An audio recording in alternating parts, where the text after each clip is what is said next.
चुनाव में 18 अप्रैल तक 75 करोड़ कैश और 41 करोड़ की शराब जब्त।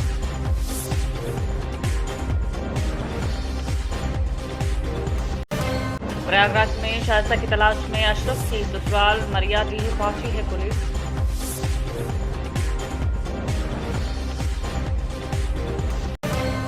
टैक्स चोरी के शक में 8000 लोगों को आयकर विभाग का नोटिस जारी।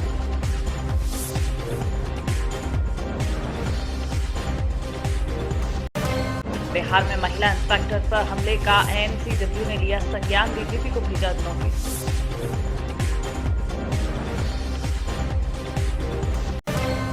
दिल्ली की पटियाला हाउस कोर्ट ने लॉरेंस बिश्नोई को 7 दिन की एनआईए रिमांड पर भेजा।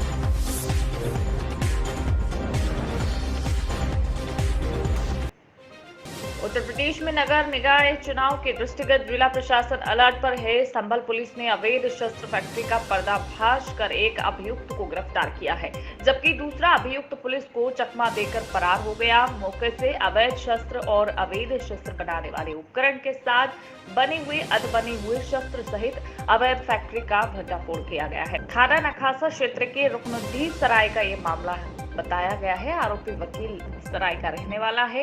हयात नगर पुलिस ने मुखबिर की सूचना पर आरोपी को गिरफ्तार किया है। सर, आज अवैध शस्त्र बनाने वाली फैक्ट्री का भंडाफोड़ हुआ है, तो क्या कितने तमंचे इसमें बरामद हुए हैं? जनपद संभल में आगामी निकाय चुनाव के परिप्रेक्ष्य में पुलिस के द्वारा लगातार अवैध शस्त्रों के विरुद्ध अभियान चलाया जा रहा है।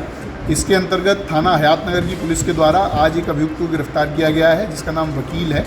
ये रुकनुद्दीन सराय थाना नखासा का रहने वाला है। इसके पास से पुलिस ने शस्त्र बनाने की पूरी फैक्ट्री बरामद की है। इसमें से कुल 4 तमंचे 315 बोर, 2 तमंचे 12 बोर, 1 रिवॉल्वर 32 बोर तथा इसके साथ में 3 अर्धनिर्मित तमंचे भी बरामद हुए हैं। साथ में कारतूस अलग अलग बोर के और इसको तमंचे बनाने की जो उपकरण होते हैं, जैसे कि खाली पाइप और अन्य उपकरण, ये बरामद किए गए हैं। इसको आज गिरफ्तार करके जेल भेजा जा रहा है। इसका एक साथी भागने में सफल रहा है, उसकी गिरफ्तारी का प्रयास किया जा रहा है। इसी प्रकार से संभल पुलिस के द्वारा लगातार अवैध शस्त्रों के खिलाफ अभियान चलाया जाता रहेगा। आज सीएम योगी आदित्यनाथ ने मंगलवार को पीएम मेगा एकीकृत वस्त्र एवं परिवहन योजना के अंतर्गत लखनऊ हरदोई में 1000 एकड़ में विस्तृत टेक्सटाइल पार्क की स्थापना को लेकर लोक भवन में आयोजित एमओयू के कार्यक्रम को संबोधित किया। इस दौरान उन्होंने 2017 से पहले यूपी के दंगों पर बात भी कही है। साथ ही अतीक अहमद मामले के बाद पहली बार योगी आदित्यनाथ का बयान सामने आया है। उन्होंने 2017 से पहले की कानून व्यवस्था पर बात रखी है। Bureau report, citizen voice, Lucknow, Uttar Pradesh. बहुत सारे जनपद तो ऐसे थे जहां के नाम से लोग डरते थे। आज मित्रों, उत्तर प्रदेश में किसी जनपद के नाम से डरने की आवश्यकता नहीं।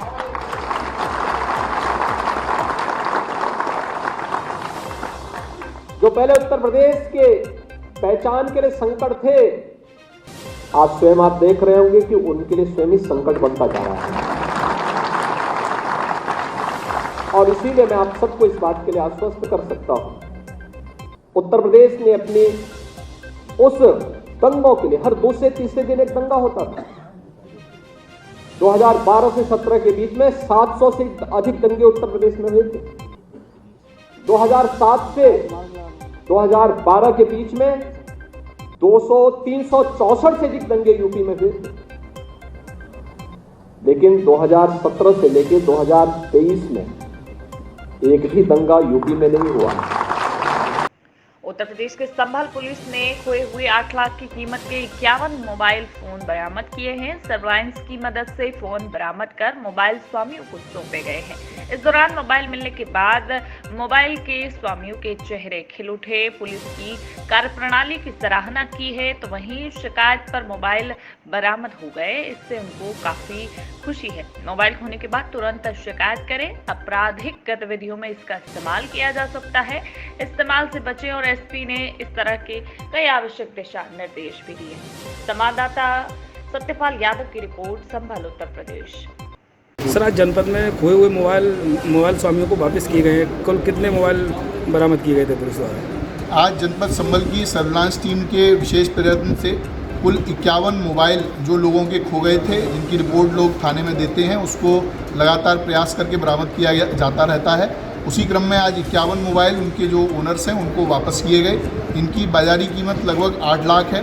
इसके साथ में अगर किसी अन्य व्यक्ति को भी अगर किसी का मोबाइल खोता है तो उसकी पुलिस में ज़रूर रिपोर्ट कराएं। इसके लिए मैं जनता को संदेश देना चाहता हूं कि अपने मोबाइल को, चूँकि उसका प्रयोग अन्य तरह की गतिविधियों में, आपराधिक गतिविधियों में किया जा सकता है, उसका विशेष ध्यान रखें और खोने पर उसकी रिपोर्ट तत्काल करें।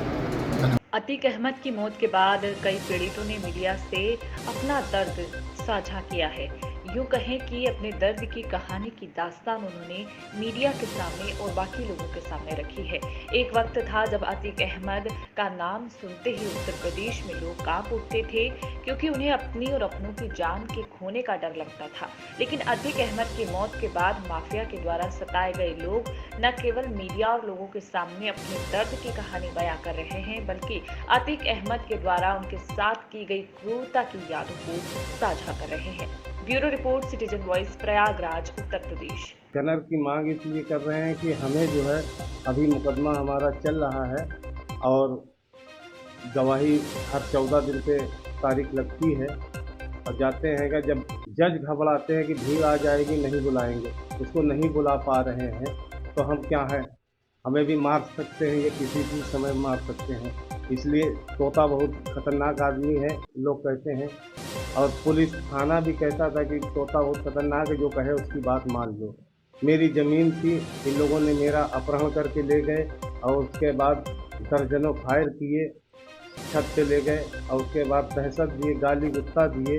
उसके बाद कहा कि जब कहें ज़मीन जाके लिख देना, नहीं तो पूरे परिवार को मार देंगे। तो हम डरे हुए थे और हमारी ज़मीन राज्य सरकार के नाम थी, उसको इन लोगों ने ज़बरदस्ती लिखवाया और बेचा। मेन चीज़ इसमें अशरफ थे, अशरफ जो है सब भूमिका निभाए, उन्होंने हमारा अपहरण कराया।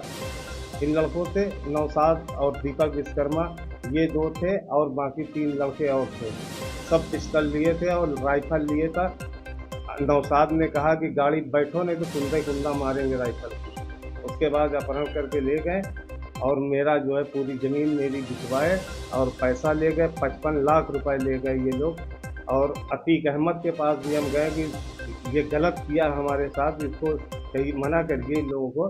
तो उन्होंने कहा 3 दिन बाद बताएंगे। 3 दिन बाद जो है 3 गुंडे आए और कहा कि अब विधायक जी से बात हो गई है, अब तुम कुछ मत करना और जाके ज़मीन लिखते रहना। अतीक अहमद किसी की मदद नहीं किया, इस क्षेत्र में सिर्फ उसने गरीबों को लूटा है। ज़मीन देखा कि ज़मीन है, 1 बीघा भी है, आधा बीघा भी है, तो उसको गुर्गे भेज के लुटवा लेता था बस, और कोई काम नहीं किया। इस ऐसे आदमी के तो जीने का अधिकार नहीं है धरती पे, ये मैं कहता हूँ, क्योंकि मैंने देखा है इनको आंखों से। सादा था साहब, कुछ ऐसे था, तो इससे कहीं इसमें दस्तखत करिए, तो हम नहीं पूछ सकते हो, कहा आप पीछे बैठे रहिए। तो इनसे दस्तखत कराए, इनके फ़ोटो खींचे और कह रहे थे कि इतना मतलब पैसा मतलब देंगे और नहीं करोगे रजिस्ट्री तो सीधा ऊपर चले जाओगे। फिर इसके बाद क्या करें, हम चले आए।